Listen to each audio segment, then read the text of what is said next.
What's up, you guys? Teddy Striker here, and this Saturday is UFC 310, headlined by Alexandre Pantoja versus Kai Asakura.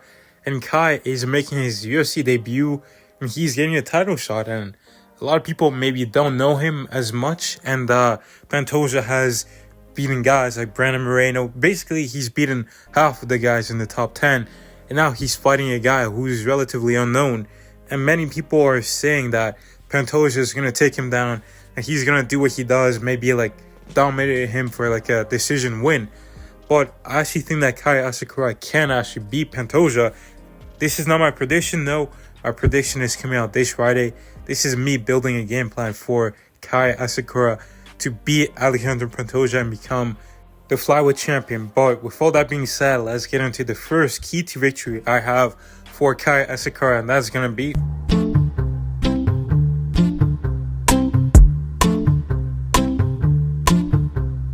Alexandre Pantoja does not move his head. His head always stays in the same spot.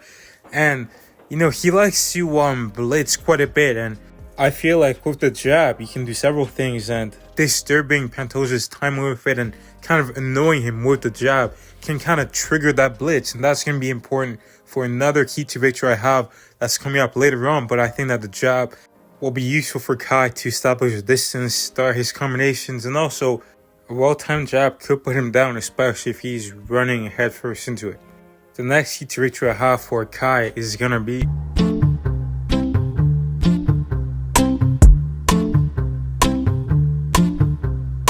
Pantoja is going to be looking for those blitz attacks, and the more space you have, the chances of you getting hit are going to decrease because you got all this space around you. If Pantoja is controlling the center, and if he's blitzing you, you're going to run into the fence, and then you could be eating some big shots from him. So control the center, give yourself the space to escape safely. And also Deiveson Figueiredo was having a lot of success because he was controlling the center and he was standing his ground. He wasn't letting Pantoja just bully him like guys like Brennan Royval or maybe even Steve Erzek to a certain extent. Those guys were backing up a lot, but Figueiredo was controlling the center against Pantoja, and he was showing him that, hey, it's going to take you a lot of work to push him back. You're not just going to explode on me whenever you want. You're going to have to pay some consequences of crossing that distance. And I think that Kai Asakura, since he's going to be defending the grappling of Pantoja as well, don't get up against the fence where Pantoja is seriously dangerous. Give yourself time and space to just sprawl the takedown and then get back to space and get back to your striking. The next key to victory for Kai Asakura is going to be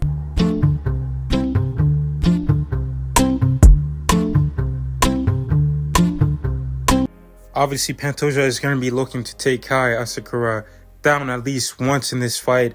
And sometimes when Pantoja is under fire, he might just go for a takedown because he feels uncomfortable striking.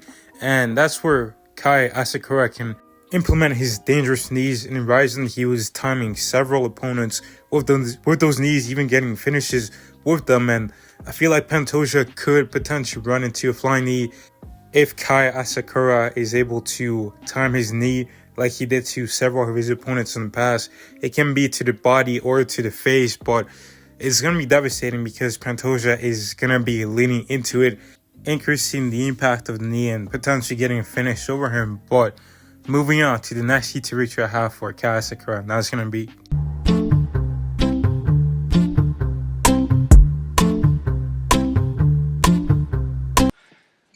can't breathe, you can't fight. Alexandre Pantoja is one of the most durable fighters in the UFC currently.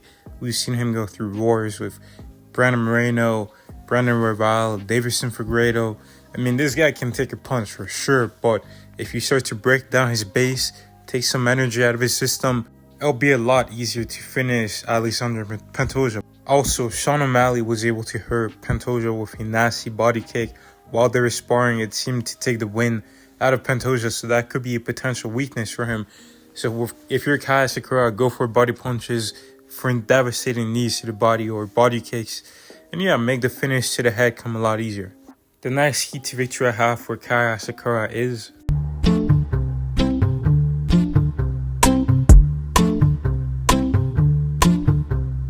Alexandre Pantoja has excellent back control He used it to beat Brandon Moreno. He used it to win some rounds against Steve Erzeg.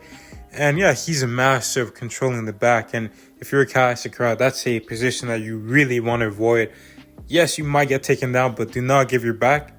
But in case Pantoja does actually get Kai Asakura's back, I have an example here as to how he can escape. And notice like the leg that I've circled on screen. What you want to do is get that leg underneath Pantoja's leg, which I've also circled on screen, and get that leg under Pantoja's leg so that it releases some of the pressure and you're able to grab the leg. As you notice here in this clip, Dustin Ortiz is able to just peel the leg with his hand and basically get free of the body triangle. Pantoja is also dangerous when both guys are in a clinch against the fence and Pantoja has his back on the clinch. He was able to submit Alex Perez because he had a back clinch. So getting free from the back clinch, you can get free by using a submission like maybe a Kimura trap to break Pantoja's grip, and then maybe just let go of the Kimura and maybe like throw an elbow out the clinch or a punch and just get back to the center of the cage. But it would be more ideal if Kai Asakura did not give his back at all to Pantoja. But moving on to the next key to victory I have for Kai, and that's going to be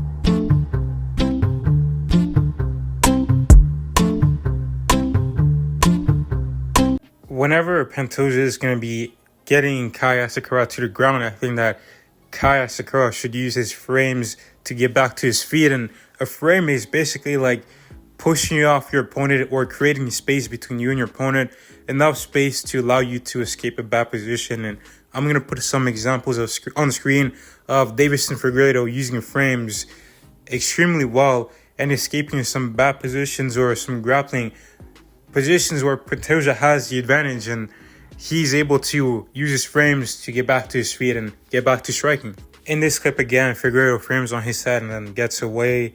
And then this one, he uses his legs to push off the hips and his hand to push off the head. And he gets away. Pantoja keeps shooting, but that's what you got to expect from Pantoja. And also, I want to add this clip of Gilbert Burns establishing frames to get away from a bad position with Damian Maia on his back, basically. But yeah, I think that this is going to be very useful for Kai Asakura. It's not a matter of if, but when Pantoja gets you down. So I think that, Kai Asakura will be able to get out of bad positions with this tactic. But moving on to the last key to victory I have for Kai Asakura, and that's going to be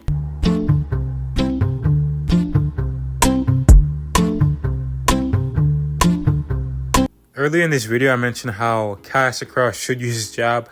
And that's because when Alex Pereira fought someone who blitzed like Pantoja in Khalil Rountree, he was having success learning his counters when he started using his jab. He started using his jab to initiate Khalil Rountree's blitz, and then he would just slip back and then come back with some nasty counter-striking. And I think that Kai Asakura can do the same thing. First, establish your jab, get Pantoja to start blitzing, and then counter-strike him. And in the past, Pantoja has been hit with clean counter punches, and that's because he doesn't really move his head off the center line. He does get a bit predictable at times, and he doesn't always set up his blitzes. So if you're Kai Asakura, use your jab and then pull counter. Kai Asakura has actually shown the certain mindset to counter someone whenever he's getting blitzed, but the problem is he wasn't using the jab to kind of get his opponent to go whenever he is ready to counter. So he was just countering